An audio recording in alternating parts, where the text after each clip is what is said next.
غنا جو ہے اس کا تعلق پیسے کے ساتھ نہیں ہے بھائی، اس کا دل کے ساتھ تعلق ہے، اور نہ ہی صدقے کا تعلق امیر آدمی کے ساتھ ہے، یہ غریب آدمی بھی کر سکتا ہے۔ امی عائشہ رضی اللہ تعالیٰ عنہا فرماتی ہیں کہ میرے پاس ایک عورت آئی، اس نے مجھ سے سوال کیا، گھر میں کچھ بھی نہیں تھا، 3 کھجوریں تھیں، میں نے تینوں سے دے دی، اس کے ساتھ 2 بچیاں بھی تھیں، اس نے ایک اس کو دی ایک اس کو دی، دونوں نے منہ میں ڈال لی، خود کھانے لگی تو وہ دو اس نے آدھی چیری، آدھی اس کے منہ میں، آدھی۔ اور بھائی دل کا غنی ہو بندہ، پاس دفعہ کچھ بھی نہیں ہوتا، لیکن ایک انسان اللہ کے راستے میں جب خرچ کرتا ہے تو اس کے دل میں وہ جو گھٹن چبھن اور ملال اور پشیمانی اور شرمندگی اور یہ چیزیں وہ محسوس نہیں کرتا، یہ کبھی نہیں، اسے کہتے ہیں غنی۔ اور بخیل انسان وہ ہوتا ہے جس کے اندر یہ ساری چیزیں پائی جاتی، اور بخل کی اللہ کے نبی صلی اللہ علیہ وسلم نے بڑی مذمت کی۔ آپ علیہ السلام فرمایا قرآن میں پہلے اللہ فرماتے ہیں وَلَا يَحْسَبَنَّ الَّذِينَ يَبْخَلُونَ بِمَا آتَاهُمُ اللَّهُ مِنْ فَضْلِهِ، یہ جن کو اللہ تعالیٰ نے اپنے فضل مال سے دولت سے نوازا ہے نا، یہ گمان یہ نہ کریں کہ یہ اگر بخل کر لیں گے وَهُوَ خَيْرٌ لَهُمْ تو یہ ان کے لیے بہتر ہے۔ ہمارے معاشرے میں نہیں سمجھا جاتا ہے معذرت کے ساتھ کہ جب ایک انسان پیسہ بچا لیتا ہے وہ سمجھتا ہے کہ میں بہت سیانا ہوں، یہ دیکھا میں نے پیسہ بچا لیا، بخل کر کے کنجوسی کر کے تو روک لیا، پیسہ بچ گیا۔ اللہ کیا فرماتے ہیں، یہ کیا سمجھتا ہے، یہ نہ سمجھے کہ یہ اس کے لیے بہترین فیصلہ تھا، دنیا میں اس نے مال بچا لیا، بے وقوف انسان ہے۔ اللہ کیا فرماتے ہیں بل ہوا شر اللہ،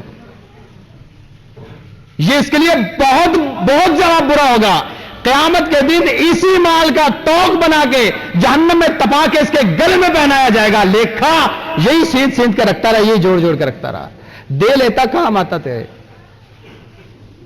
ہمارے نزدیک سمجھداری کا کرائٹیریا اور ہے، اللہ فرماتے ہیں یہ جو بخیل لوگ ہوتے ہیں نا ان کے ساتھ اللہ تعالیٰ ایسا کرے گا۔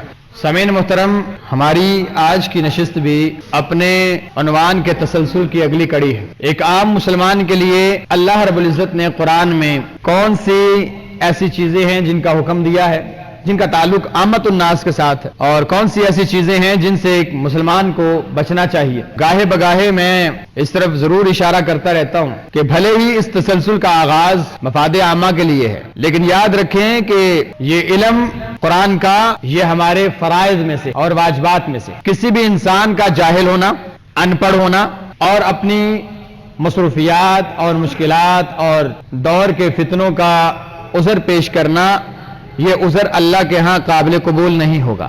اس کا کوئی تعلق خاص مولوی ازم کے ساتھ نہیں ہے، یہ یاد رکھیے گا۔ یہ میں باتیں پورے وثوق اور پوری ذمہ داری سے کہہ رہا ہوں، ان باتوں کو صرف اور صرف اہمیت کے لیے لیا جاتا ہے کہ علماء ان باتوں کو بیان کرتے ہیں صرف اس دین کی تعلیم کی اہمیت کے لیے، تو یقیناً یہ بات درست ہے، لیکن کچھ چیزیں ایسی ہوتی ہیں کہ جہاں پہ عذر قبول نہیں ہوتا۔ دیکھیں آپ کوئی بھی چیز گھر میں لے کے آتے ہیں، جیسے موبائل ہے یا کوئی الیکٹرانک چیز ہے، اس کے علاوہ بھی کوئی بھی گھر میں آتا ہے، چاہے وہ بڑا ہو یعنی سمجھدار ہو، چلیں وہ اسے پانی کے اندر پھینک دیتا ہے، اب وہ چیز خراب ہو جائے گی، جل جائے گی، آپ کو اس کا خمیازہ بھگتنا پڑے گا، وہ جو نقصان ہوا وہ نقصان برداشت کرنا پڑے گا۔ یہ عذر وہاں پہ نہیں چلے گا کہ جس نے پانی میں پھینکا اسے پتا نہیں تھا کہ پانی میں نہیں پھینکنا، اس سے غلطی میں ہو گیا، اسے جلدی تھی، فلاں فلاں فلاں فلاں۔ ہاں جو نقصان ہوا وہ نقصان ہو گیا، اسے بھریں، دوبارہ دیکھیں گے، لیکن یہ جو دوبارہ والا معاملہ ہے نا حضرت صاحب، یہ دنیا میں، آخرت میں یہ جو دوبارہ والا معاملہ ہے نا یہ کوئی نہیں ہے۔ کوئی انسان اگر وہاں جا کے کہے گا نا مجھے تو پتا نہیں تھا، تو جیسے کافر کہیں گے اللہ ایک بار لوٹا نیک عمل کریں گے،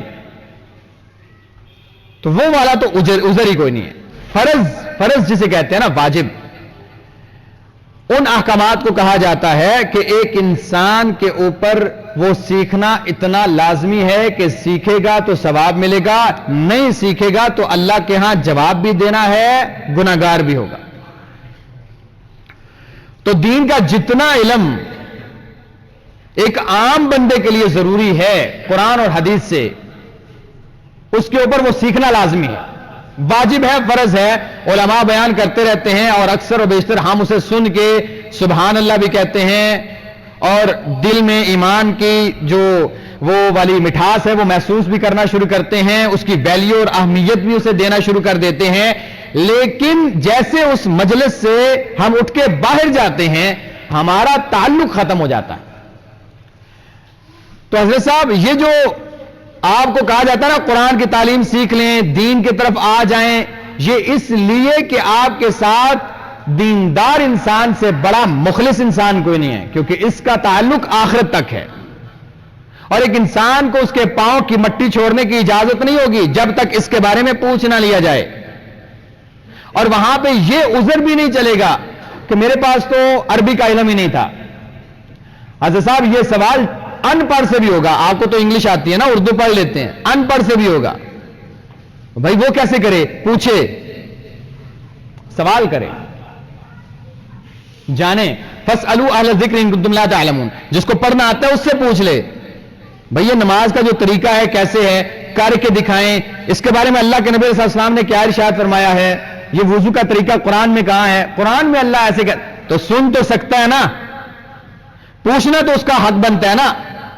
لیکن یہ جہالت اور یہ وقت کا نہ ہونا, وقت کا اور دور کا پرفتن ہو جانا, وقت کا تیزی سے گزرنا, یا ہماری بزنس کی اور دنیا کی مصروفیات, میرے بھائی یہ عذر نہیں ہوگا.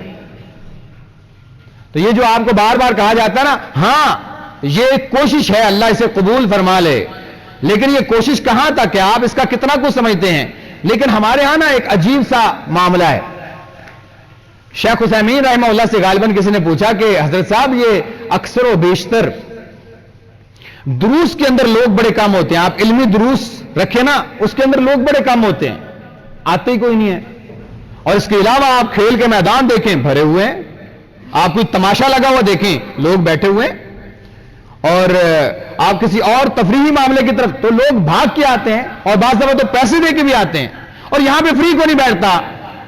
حالانکہ یہ برکت والی مجلس ہے, اللہ تعالیٰ نے کتنے فضائل کتنے مناقب.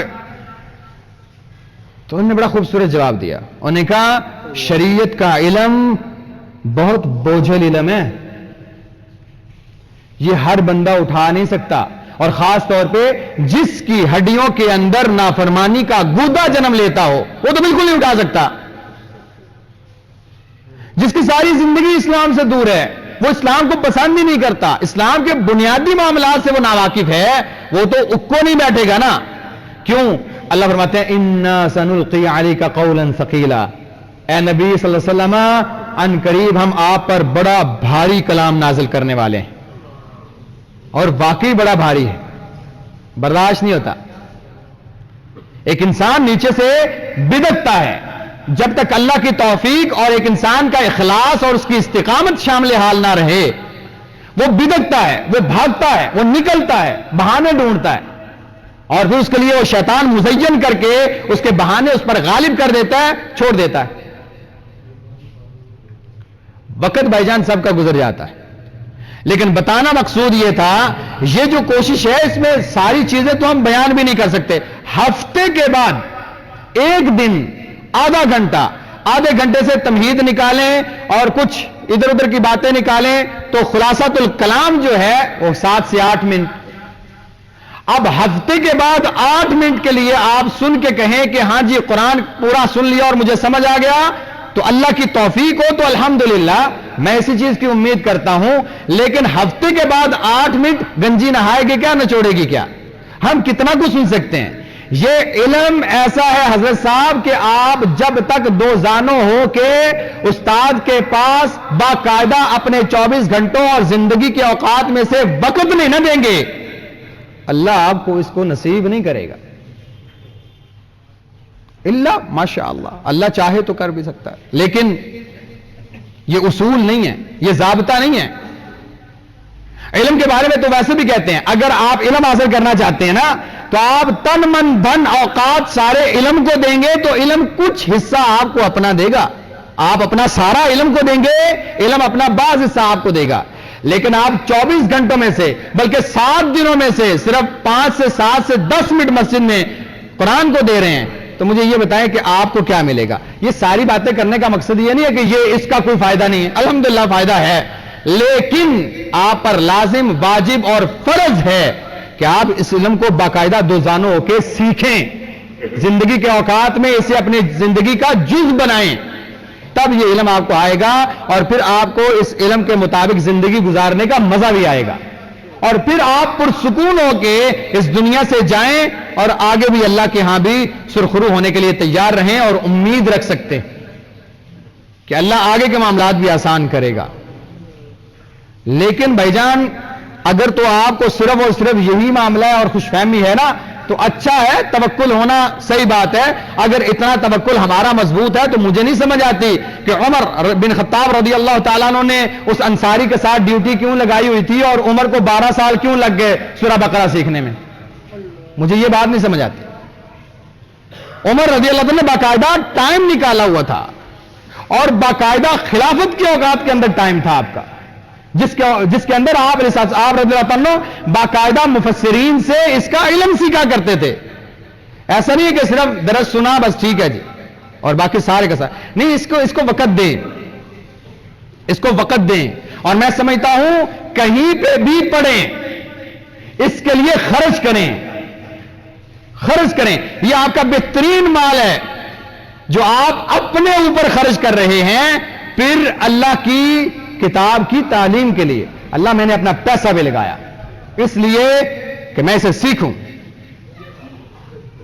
تو یہ تمہیدی کلمات صرف اس لیے ہیں کہ یہ علم فرض ہے، اور ہم نے یہ تسلسل صرف شروع کیا کہ لوگوں کو عامت الناس کو پتہ چل جائے کہ اللہ تعالیٰ کا قرآن کیا کہتا ہے، لیکن تفصیلات اتنی بھی نہیں ہے کہ ہر جز پر گفتگو کر سکیں، لیکن اللہ تعالیٰ سے ہم توفیق مانگتے ہیں اور اس سے مدد کا سوال کرتے ہیں کہ اسے ہمارے لیے نافع بنائے۔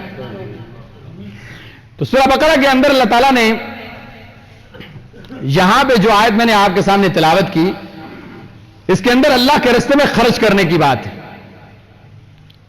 اچھا، جہاں تک تعلق ہے خرچ کرنے کا، میں اس منبر کے اوپر کھڑا ہو کے میں اپنی ایک سیلف ریسپیکٹ بھی ہوتی ہے لیکن دین کے سامنے تو نوکر کیا تو نخرا کیا۔ میں اکثر و بیشتر انتظامیہ کے ساتھ یا دوستوں کے ساتھ یا اپنی کلاس میں جو قرآن کلاس ہے ان کے ساتھ جہاں پہ ہم گپ شپ لگاتے ہیں، میں اس بات کو بڑے واضح اور واشگاف الفاظ سے کہتا ہوں، اللہ کی قسم کبھی یہ اللہ کے دین کی بات نہ ہوتی اور یہ قرآن اور حدیث سے لوگوں کو اس بات کی طرف راغب کرنا مقصود نہ ہوتا تو اللہ کی قسم بعض اوقات میں اتنا مجبور ہو جاتا ہوں کہ میرا دل نہیں کرتا کہ میں یہ بات کروں۔ کیوں؟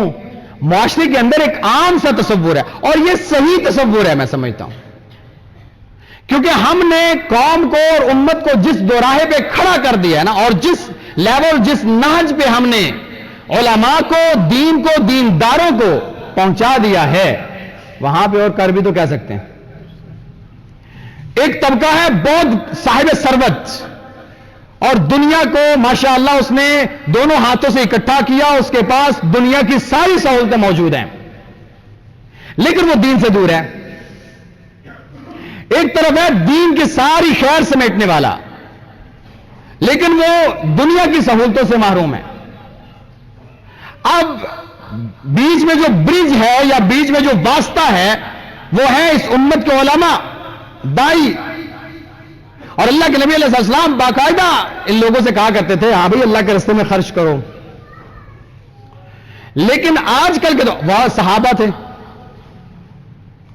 تھے اور پھر صحابہ کا ایمان اور ان کا دل اور ان کے تو کیا کہنے، لیکن ہمیں بعض دفعہ پھر تھوڑا سا معاشرے میں ایک عجیب سا تاثر ملتا ہے، اور میں سمجھتا ہوں کہ تمام لوگوں سے نہیں لیکن لوگ علماء سے بعض دفعہ متنفر ہو جاتے ہیں۔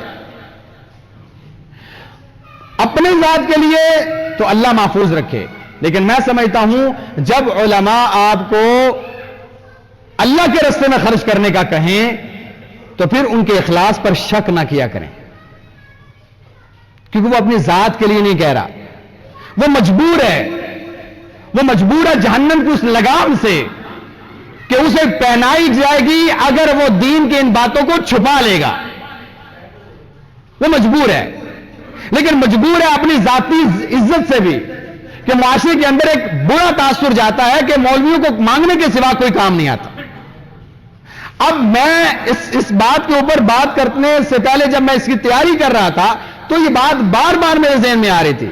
انفاق فی سبیل اللہ کرو گے تو بات تو صرف یہی ہے نا کہ پیسہ لگاؤ بھائی, اللہ کے راستے میں خرچ کیا کرو بھائی, اور اس میں اللہ بہتر جانتا ہے کہ اس میں میری کوئی ذاتی غرض بھی وابستہ نہیں, لیکن یہ دین ہے, میری ذمہ داری ہے کہ میں اس کو پہنچاؤں, اور آپ کی ذمہ داری ہے کہ آپ اس کو اس طریقے سے لیں جس طرح اللہ تعالیٰ نے نازل کیا ہے.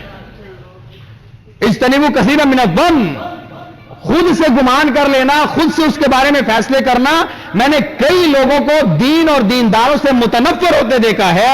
اللہ کا واسطہ ہے, دین کے احکامات کے اوپر اگر کوئی دائی ایسے معاملات کرتا بھی ہے تو بھئی پردہ رکھیں, کم از کم دین کے اصولوں سے تو متنفر نہ ہو, یا دینداروں سے نفرت تو نہ کریں. لہذا یہ جو گفتگو ہے یہ خالصتاً اللہ کے لیے ہے اور میرے موضوع کا حصہ. تو اللہ فرماتے ہیں اللہ کے راستے میں خرچ کرو. یہ عام مسلمانوں سے بات ہے. اس میں 3 باتیں ہیں. نمبر 1 جو ہم ذکر کریں گے, اللہ کے راستے میں خرچ کرنا, اس کے فضائل کیا ہیں, پھر اس کے آداب کیا ہیں, اور اس کے اندر ایک تنبیہ بھی ہے جو انشاءاللہ ہم آخر پہ ذکر کریں گے. اب اس کے فضائل کے اندر مختلف علماء سے, مختلف قسم کے مجھ سے اچھے علماء سے آپ لوگ کافی چیزیں سنتے رہتے ہیں, اور یہ کوئی ایسی چیزیں نہیں جو, لیکن چونکہ میرے موضوع کا حصہ ہے انشاءاللہ میں اس کی طرف تھوڑی سی توجہ کروں گا. تو اللہ کے راستے میں خرچ کرنا, اس سے پہلے جان لیں کہ دنیا کے اندر نا 2 قسم کے لوگ ہوتے ہیں. ایک ہوتا ہے غنی, ایک ہوتا ہے بخیل. اچھا, غنی کا جو کرائیٹیریا ہمارے معاشرے میں ہے, شریعت اس کرائیٹیریا کو نہیں مانتی. جیسے میں نے آپ کو کہا عقل مند ہونے کا کرائیٹیریا جو شریعت کا ہے وہ ہمارے معاشرے میں نہیں, اور جو ہمارے معاشرے کا ہے وہ شریعت اس کو عقل مند نہیں کنسیڈر کرتی. شریعت کا کرائیٹیریا کوئی اور ہے. میں نے آپ کو پہلے بتایا کہ مکے کا سب سے سمجھدار انسان شریعت کی نظر میں ابو جہل ہے, حالانکہ اس وقت کی سوسائٹی میں وہ سب سے سمجھدار انسان, اور اس وقت کے سب سے بے وقوف لوگ ان کی نظر میں اللہ نے خود فرمایا وہ نہیں, تم بے وقوف لوگ ہو, ان سے سمجھدار انسان کوئی نہیں ہے جنہوں نے حق کو قبول کر لیا. تو کرائیٹیریا مختلف ہے. اسی طرح غنی ہونے کا اور امیر ہونے کا یہ کرائیٹیریا مختلف ہے. یا تو انسان غنی ہوتا ہے یا بخیل ہوتا ہے. اور غنی ہونے کی اللہ کے نبی علیہ السلام نے ترغیب بھی دی, آپ علیہ السلام نے خود بھی گنا, اور آپ علیہ السلام نے فرمایا تھا کہ غنا نفس کا غنا ہوتا ہے. اور آپ علیہ السلام نے ابو ذر سے کہا تھا, ابو ذر رضی اللہ تعالیٰ عنہ, تم کیا سمجھتے ہو پیسہ ہونا امیری ہے اور پیسہ نہ ہونا اسے فقر کہتے ہیں؟ ابو ذر کہتے ہیں یا رسول اللہ ایسے ہی ہے, معاشرے میں تو ایسے ہی کہتے ہیں لوگ, اور میں بھی یہی سمجھتا ہوں, پیسے والا امیر ہوتا ہے اور پیسہ نہ ہونے والا فقیر ہوتا ہے.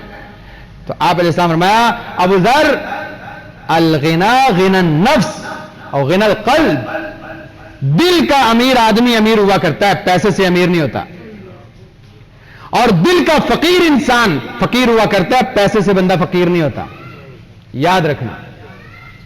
اور اس کی مثالیں آپ سیرت کو اٹھا کے دیکھیں, آپ صحابہ کی زندگی کو اٹھا کے دیکھیں, سبحان اللہ, آپ کو دیکھیں گے ایک مٹھی بھر جو سارا دن کمائی کر کے لائے, آدھی مٹھی اللہ کے راستے میں خرچ کر دی, یعنی کل جمع پونجی کا اللہ کے راستے میں آدھا خرچ کر دیا. اسے کہتے ہیں دل کا امیر,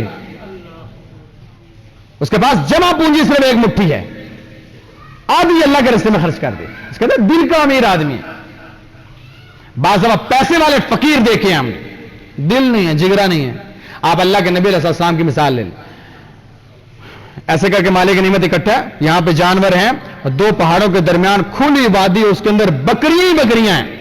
ایک بندہ کہتا ہے اللہ کے نبی صلی اللہ علیہ وسلم مجھے بھی کچھ مال عطا کریں, یہ مالک نعمت میں سے مجھے بھی کچھ دے.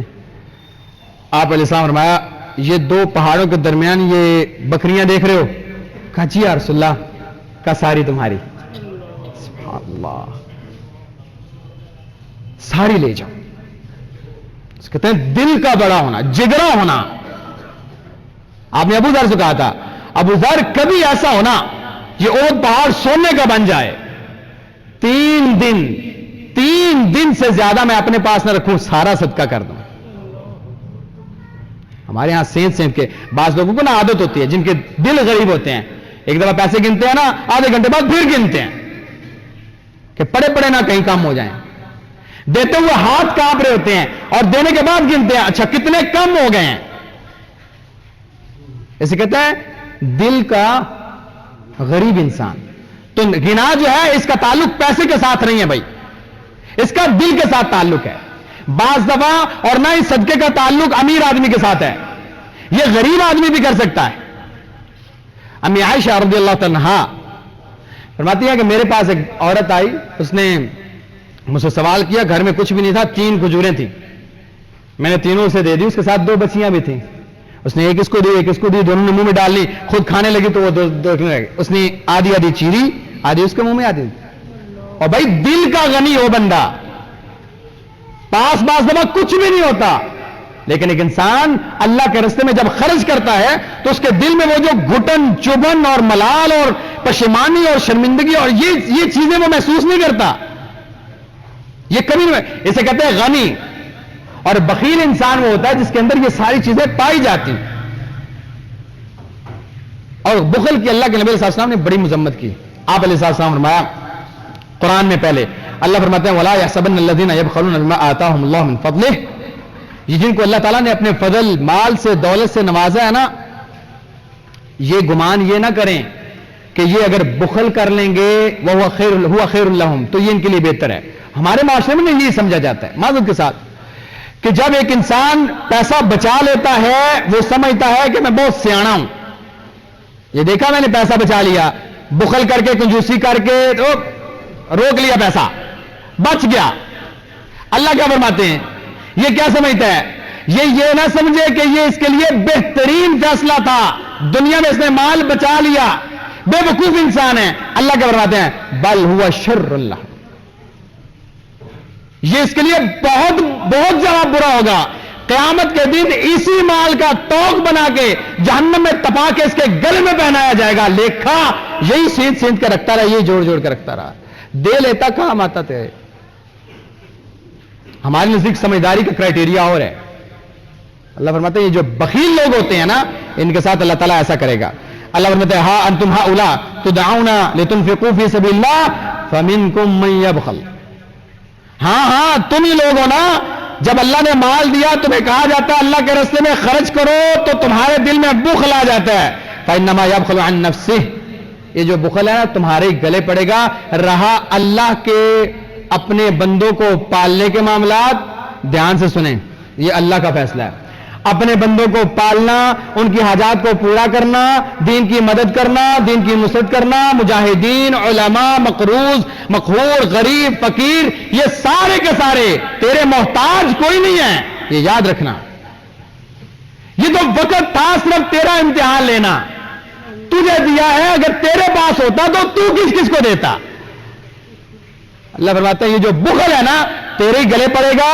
واللہ الغنی وانتم الفقراء, اور تو جتنا بھی امیر ہو جائے فقیر ہے, اللہ کے سامنے تو کچھ نہیں ہے نا, تم غنی تو اللہ ہے, تجھے بھی کیا ہے اسے بھی کر سکتا ہے, بس دیکھنا ہے یہ زندگی کے 20 سال 30 سال 40 50 60 سال کیا کر کے آتا ہے. پھر اللہ کے نبی علیہ السلام فرماتے ہیں لا يدخل الجنۃ بخیل, بخیل جنت میں نہیں داخل ہوگا.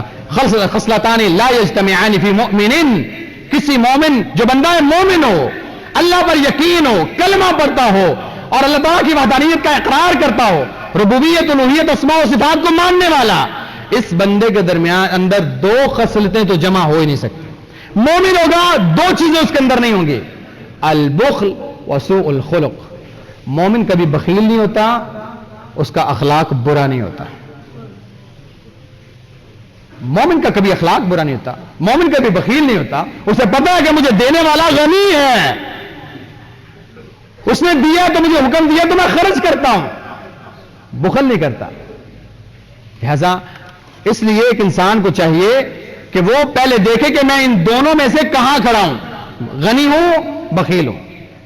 پھر اللہ کے راستے میں جو انسان خرچ کرتا ہے اس کے لیے فرشتے دعا کرتے ہیں. اللہ کے نبی علیہ السلام نے ارشاد فرمایا کہ جو بھی انسان خرچ کرتا ہے تو اللہ تعالیٰ صبح 2 فرشتوں کو نازل کرتے ہیں, خرچ کرنے والے کے لیے وہ دعا کرتے ہیں اللہم آت منفقا خلفا, تیرے راستے میں خرچ کرتا ہے, دیا آگے دیتا ہے, اس کو اور دے.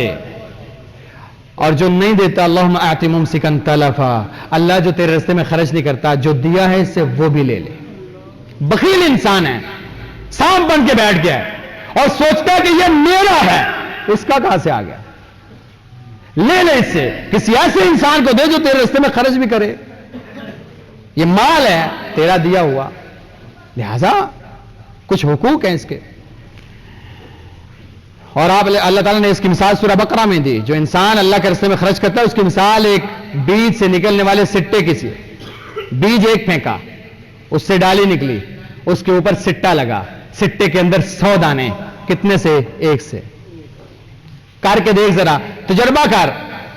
تیرے دیے ہوئے مال کا ایک ایک روپیہ 70-700 گنا اس سے بھی زیادہ بڑھا کے تجھے واپس نہ کیا تو بتانا. تجربہ کر کے دیکھ. پھر یہ اللہ پر قرض رہا، دے کے تو دیکھ. دل کو بڑا تو ہونے دے، کھلا تو کر. لیکن بات وہی ہے، اللہ کے نبی علیہ السلام نے جگرا ہونا چاہیے، بخیل نہیں ہونا چاہیے. اللہ کے نبی علیہ السلام نے ارشاد فرمایا ہر انسان قیامت کے دن اپنے صدقے کے سائے کے نیچے ہوگا جب تک لوگوں کے درمیان فیصلہ نہیں ہو جاتا. محشر کا میدان لگنے سے لے کے فیصلہ ہونے تک، لوگوں کے جنت اور جہنم کے اندر جانے تک، یہ جو اتنا شدید گرم ترین دن ہوگا، ہر انسان اپنے صدقے کے سائے کے نیچے کھڑا ہوگا جو دنیا میں دیتا رہا. اور بھئی یہ کیوں سامنے کریں؟ یہ صدقہ دینے والے ہیں بھائی.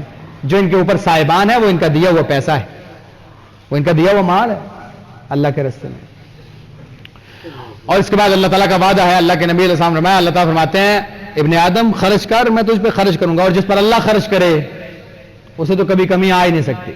یہ فضائل ہیں. اچھا، اس کے کچھ آداب بھی ہیں، وہ بھی سورہ بقرہ میں بھی اور دیگر جگہوں پر اللہ تعالیٰ نے بیان فرمائے ہیں. سب سے پہلے خرچ کرنا ہے تو کسب حلال سے. ان اللہ طیب لا یقبل الا طیبا، اللہ خود بھی پاک ہے، پاکیزہ چیزوں کو پسند کرتا ہے، لہذا خرچ کیا جائے گا حلال مال سے. حلال مال یہ پہلا ادب ہے.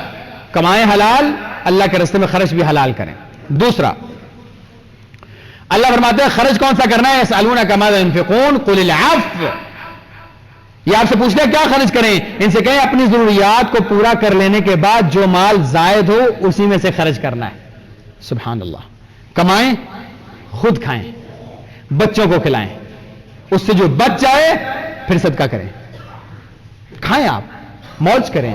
اللہ کا مال ہے، اللہ نے دیا ہے آپ کے لیے، بلکہ آپ پر اللہ تعالیٰ، اللہ کے نبی فرمایا اللہ تعالیٰ ناپسند کرتے ہیں کہ ایک بندے کو جب نوازا ہو تو اس کی زندگی اور اس کے لائف سٹائل سے محسوس نہ ہو کہ اللہ نے نوازا ہے. نہیں، اس کا کیا مطلب ہے؟ گاڑی اچھی رکھیں، سواری اچھی رکھیں، کپڑے اچھے پہنیں، پرفیوم اچھا یوز کریں، گھر اچھا بنائیں، سہولیات لیں. یہ اللہ نے آپ کو اجازت دی ہے. پھر اس سے بھی زائد آپ کے پاس ہے تو جوڑ کے نہ رکھیں. اس کے کچھ حقوق ہیں وہ ادا کرتے نہیں. اور مزے کی بات ہے، شریعت آپ کو یہ نہیں کہتی جو جوڑا ہوا ختم کر دیں. نہیں نہیں نہیں نہیں نہیں، اللہ ختم ہونے ہی نہیں دے گا. کمال ہے. زکات کا تو سسٹم ہی ختم ہو جائے اگر آپ نے خرچ کرتے ہوئے ختم کر دینا ہے. نہیں، جوڑے ہوئے پر فرضی زکات بھی دیں اور اسے نکالتے رہے، ساتھ ساتھ اسے تزکیہ کرتے رہے. اللہ ختم نہیں ہونے دے گا، بڑھاتا رہے گا.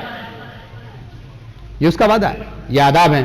اس کے بعد کن پر خرچ کرنا ہے؟ جیسے ہم نے گفتگو کی والدین پر پہلے کریں، عزیز و اقارب پر. طلحہ رضی اللہ تعالیٰ عنہ کہتے ہیں میرے نزدیک جو سب سے بہترین اور نفیس ترین مال تھا وہ بیروحا کا تھا. یہ مدینے کے اندر ایک کنواں تھا، باغ تھا. تو جب یہ آیت نازل ہوئی نا لن تنالوا البر حتى تنفقوا مما تحبون، کہ اللہ کے راستے میں وہ مال خرچ کرنا جو تمہیں سب سے زیادہ عزیز ہے. یہ نہیں ہے کہ مانگنے والوں کو آپ ڈسٹ بن سمجھیں، جو آپ کو نہیں چاہیا وہاں پھینک دیا. نہیں نہیں نہیں، جو آپ کو پسند ہے کبھی اللہ کے راستے میں وہ بھی خرچ کریں. آپ اللہ کے راستے میں وہ خرچ کریں. تو صحابی نے سنا، کہا یا رسول اللہ صلی اللہ علیہ وسلم میرے پاس جتنا مال ہے سارے مال میں سے یہ والا کنواں اور یہ والا باغ مجھے سب سے زیادہ عزیز ہے. آج کے بعد یہ اللہ کے راستے میں وقف کرتا ہوں، جہاں چاہیں آپ دے لیں. بات تو مزہ تو آیا نا اللہ کے راستے میں دینے کا. سودا ہے بھائی، تجارت ہے. اگلے جانتے تھے، یقین تھے ملے گا. اللہ کے نبی علیہ السلام کی حکمت دیکھیں، سبحان اللہ. آپ نے کہا بہت اچھا ابو طلحہ بہت زبردست، یہ تجارت نقصان نہیں دے گی، فائدہ دے گی، لیکن میرا مشورہ یہ ہے اسے اپنے عزیز و اقارب میں تقسیم کرو، زیادہ ثواب ملے گا، صدقے کا بھی، رشتہ داری مضبوط بھی ہوگی۔ کہا یا رسول اللہ جیسے آپ کہتے ہیں پھر ان میں دے دیتے ہیں۔ دیکھیں شریعت آپ کو کیا کہتی ہے؟ سب سے پہلے اپنے وہ خرچ کریں، اپنوں پہ خرچ کریں، والدین ہیں، بہن بھائی ہیں، رشتہ دار ہیں، عزیز و اقارب ہیں، خود کھائیں، ان کو کھلائیں، صدقے کا ثواب بھی لیں، صلہ رحمی کا ثواب بھی لیں، ڈبل ثواب لیں۔ میں نہیں کہتا کہ مجھے ہی دے کے جائیں، مسجد کو دے کے جائیں، مولویوں کو نہیں، اپنے آپ پہ خرچ کریں، والدین پہ خرچ کریں۔ آج کل تو ویسے بھی دیکھیں 1400 سال پہلے شریعت نے ایک چیز کی طرف اشارہ کیا اور آج تو بہت زیادہ ہے، لیکن اللہ تعالیٰ لوگوں کی نبضوں سے اور لوگوں کی فطرت سے واقف ہے۔ اس نے کیا کہا؟ رشتہ داروں کو دیں۔ کیا مطلب؟ بعض دفعہ تعلق رہتے ہی تب ہے جب آپ پیسہ خرچ کرتے رہیں تو تعلق مضبوط رہتا ہے۔ آج کل بعض دفعہ دیکھتے ہیں نا کسی کے ساتھ آپ پیسے کا لین دین نہ کریں تو تعلق ختم۔ تو شریعت نے پہلے کہہ دیا اور بھائی خرچ کرنا ہے نا، آسے پاسے کی بجائے اپنوں پہ خرچ کرو بھائی، تاکہ مضبوط رہو، ایک جان رہو، رشتے تو مضبوط رہیں، تو ان پہ خرچ کریں بھائی، لیکن خرچ تو کریں۔ اس کے بعد یہ آداب ہے، یہ آداب ہے کہ آپ نے خرچ کیسے کرنے۔ ہاں آخری بات خرچ کرنے کے آداب میں سے ہے جب کسی پر خرچ کریں تو اللہ کا واسطہ ہے اسے کانا نہ کر لیں، ڈانگ لے کے اس کے پیچھے نہ ہو جائیں، اس سے توقعات وابستہ نہ کر لیں۔ ہم نے بچپن میں ایک بات سنی تھی، نیکی کر دریا میں ڈال، مطلب بھول جا بھائی، بھول جا، آگے نکل جا۔ ہم بعض دفعہ خرچ کرتے ہیں اگلے کو کانا کرنے کے لیے، پھر بات بات پہ ہم سناتے بھی رہتے ہیں۔ اللہ تعالیٰ کو ایسے صدقات کی ضرورت نہیں ہے، جوتے پہ رکھ کے دینے کی کوئی ضرورت نہیں، نہ دیں۔ قول معروف و مغفرۃ خیر من صدقۃ یتبعها اذى، باتیں کرنی تھی تو دینا ہی نہیں تھا، اگلے کو بے عزتی کرنا تھا تو نہ دیتے تو یہ بہتر تھا، کہہ دیتے بھائی نہیں ہے، یہ اچھا تھا دے کے اگر جوتے پہ دینا ہے اور پیچھے پیچھے سناتے رہنا تو اڈل والا سائنج کیتا، فلانی جگہ پہ پھنسے ہوتا سا کرنا لینج کیتا ہے، اور دین تو نہیں چڑھایا، اور سودا کیا تم نے اللہ کے ساتھ، بندے کو اگر بے عزتی کرنا تھا نہ دیتے۔ تو یہ آداب میں سے ہے، خرچ کرنا ہے تو یہ سودا اللہ کے ساتھ ہے، آپ اس سے شکریہ کی بدلے کی امید نہ رکھیں، اللہ کے ساتھ تجارت کریں۔ یہ کچھ ایسی چیزیں تھیں جس کا تعلق عام مسلمان کے ساتھ ہے، اور اس کا کوئی تعلق نہیں ہے کہ مالدار ہو، نہیں، دل کا غنی ہونا چاہیے، تھوڑا بھی چلے گا۔ اللہ کے نبی علیہ السلام فرمایا کوئی انسان اللہ کے راستے میں صرف ایک کھجور صدقہ کرتا ہے، اللہ اسے دائیں ہاتھ میں لیتے ہیں، پھر اس کی پرورش کرتے ہیں، اسے پالتے پالتے پالتے قیامت والے دن احد پہاڑ جتنا ثواب دیں گے۔ چھوڑ دیں کہ تھوڑا ہے، اللہ کے ہاں تھوڑے نہیں دیکھے جاتے، نہ زیادہ دیکھے جاتے ہیں، نیتیں دیکھی جاتی ہیں۔ اللہ تعالیٰ ہم سب کے اعمال کو قبول فرمائے۔ اقول قولی ھذا واستغفر اللہ لی ولکم ولسائر المسلمین من کل ذنب فاستغفروہ انہ غفور رحیم۔ ان الحمد للہ نحمده ونصلی علی رسولہ الکریم، اما بعد فاعوذ باللہ من الشیطان الرجیم، بسم اللہ الرحمن الرحیم۔ وذکر فإن الذکریٰ تنفع المؤمنین، سبحان ربک رب العزة عما یصفون وسلام علی المرسلین والحمد للہ رب العالمین۔ احباب گرامی، خلاصۃ الکلام یہ ہے، اور جو میں نے آپ سے ذکر کیا کہ اس حکم میں کہ اللہ کے راستے میں خرچ کریں ایک تنبیہ بھی ہے۔ آپ قرآن کا اگر مطالعہ کریں گے نا تو جو جتنی جگہوں پر اللہ تعالیٰ نے یہ فرمایا کہ اللہ کے راستے میں خرچ کریں، ان میں سے اکثر و بیشتر جگہوں پر اللہ نے خرچ کرنے کے ساتھ فرمایا مما رزقناکم۔ جو خرچ کرنا ہے نا حضرت صاحب، اللہ کے راستے میں خرچ کریں، لیکن ساتھ اپنے ذہن میں یہ بات رکھیں کہ جو خرچ کرنا ہے وہ ہم نے آپ کو دیا ہے، آپ کا اپنا نہیں ہے، دین نہ چڑھائیں، یہ تنبیہ ہے۔ اللہ کے راستے میں خرچ کرو، مما رزقناہم مما رزقناکم، ہم نے دیا جو تیرے پاس ہے، کل کسی کے پاس تھا، آج تیرے پاس ہے، کل کسی اور کے پاس ہوگا، نہ تیرا تھا نہ ہے نہ رہے گا،